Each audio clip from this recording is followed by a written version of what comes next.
Andy Keane-Downs is Chief Executive of Pact, the charity for prisoners and their families.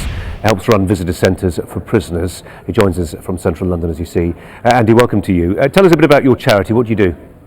We work in prisons to maintain the family relationships between prisoners and their families. We safeguard the children of prisoners, who are a very vulnerable group, and we support people when they're leaving prison in the first few critical months. And you're partly state funded, but you are a charity, is that right? We're an fully independent charity. We get no core funding from the government, but we will get grants and individual contracts to run services at prisons, yes. Where does your charity stand on this question, which comes around perennially really, that our prisons in many instances are old and creaking in Victoria, not entirely fit for purpose, but it's very difficult to build new ones, and a prison population which means in certain prisons, conditions are not all that the governor would wish them to be?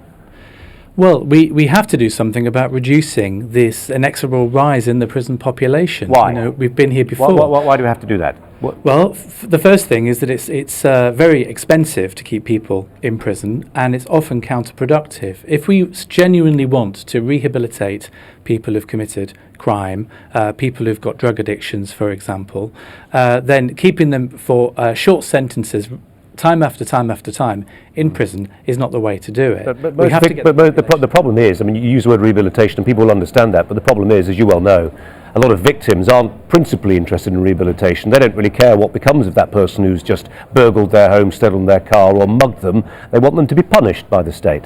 Of course, and I'm not saying there's no role for punishment, and there are clearly people who need to be in custody for the protection of society. But if we want a safer society, and we want less crime, and we want fewer victims, then we have to be smarter as a society about how we treat people who offend. And one of the critical things about that, we heard the chap before talking about relationships between officers and prisoners. Relationships are key to reducing reoffending, and unless we can keep offenders with their families, in touch with their families, and in touch with the opportunities for employment on release, by which we mean keeping people imprisoned locally, then we're not going to crack the problem.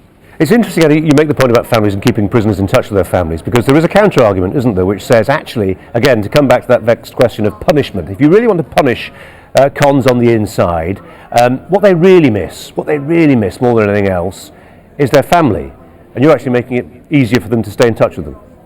Well, there are around 160,000 children this year who are seeing the imprisonment of a parent. It's around 160 to 180,000 children every year go through that experience. Now, in some cases, clearly, the parent is not a good influence on the child, but in many, many cases, the child is traumatized by the sudden loss of their parent. So I don't think we want to be saying we want to be punishing children for the sins or the crimes of their parents. And all the evidence, all the research shows if we keep stronger families and we use the time in custody to develop people's parenting and relationship skills, then their chances of successful rehabilitation are massively improved. All the facts tell us that.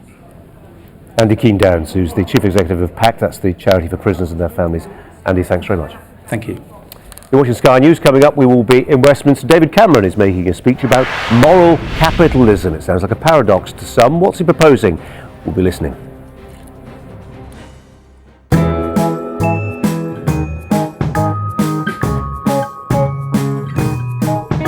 We all need a little help to stay ahead of the game. The Sky News app, now available on every major smartphone.